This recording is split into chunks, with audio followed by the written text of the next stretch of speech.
O Jornal Nacional exibe nesta semana uma série especial sobre a Rússia. Na reportagem de hoje, o correspondente Marcos Uchoa mostra como foram feitas as privatizações no país e como, de uma hora para outra, comunistas viraram capitalistas.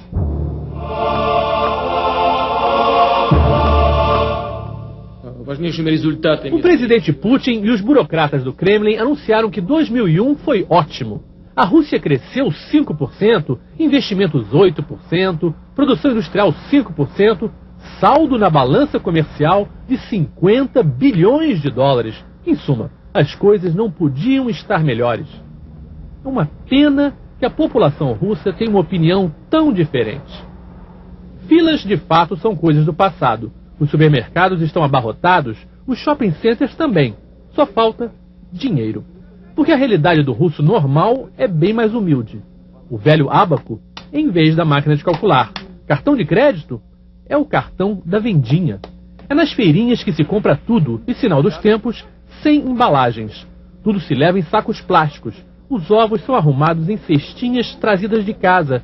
Esses eram hábitos de 50 anos atrás. Quando eu pergunto como as coisas estão, essa senhora diz que está tudo pior, tudo muito caro, que era melhor antigamente. É claro que a transição do comunismo para o capitalismo não seria indolor, milagrosa, mas nem o mais pessimista esperava esse desastre. O empobrecimento da Rússia nos anos 90 é um fato inédito na história de países industrializados e que não estavam em guerra. A Rússia perdeu quase a metade da riqueza do país. Para se ter uma ideia, no auge da crise alemã, que provocou a ascensão ao poder de Hitler, os alemães empobreceram 15%. A Grande Depressão dos Estados Unidos, depois da queda da Bolsa de Nova York, em 1929, os americanos empobreceram 28%. Aqui, isso foi quase o dobro. Como é que o castelo russo desabou?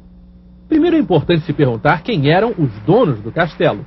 Na Rússia, saiu de campo Marx, foi substituído pela máfia. Quem tinha o poder se aliou com quem tinha dinheiro e, num passe de mágica, comunistas, em perfeita metamorfose, viraram capitalistas. Ao contrário dos outros países do leste europeu, que elegeram num primeiro momento ex-prisioneiros políticos, a Rússia escolheu Yeltsin, 30 anos, membro do Partido Comunista. Depois, Putin, 16 anos na KGB. O período de Yeltsin foi o pior.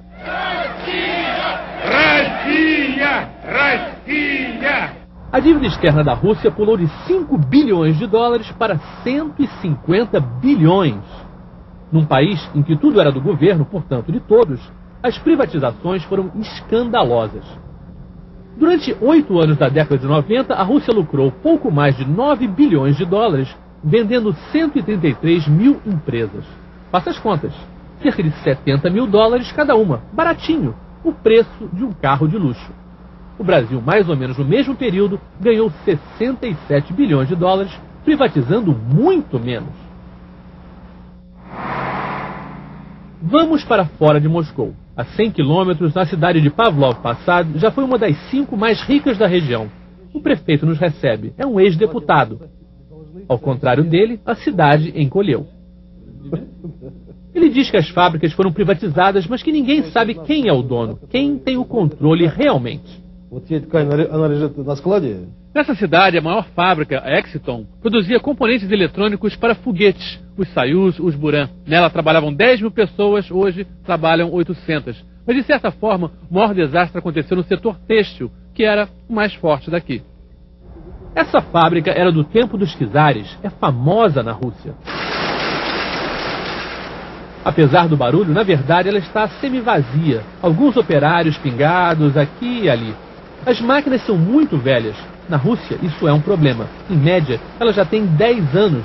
Uma tecnologia ultrapassada e bota ultrapassada nisso. A fábrica produz lenços floridos, coloridos.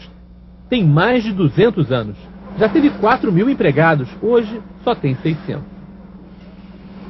Esse é o orgulho deles, uma nova máquina italiana que dá de goleada em produtividade contra a obsoleta, lenta máquina humana. É difícil para eles a adaptação a esses novos tempos. A Rússia, de uma maneira geral, gasta 3 vezes mais energia e 3 vezes mais gente para fazer um produto igual ao de uma indústria do Ocidente. O diretor da fábrica nos recebe, está feliz, satisfeito com a privatização, ele é um dos donos. Somos mais eficientes, ele diz. Essa é a nova Rússia, um par de diversões para poucos, igualzinho à velha Rússia. É como um carrossel, roda, roda e fica tudo na mesma, no mesmo lugar.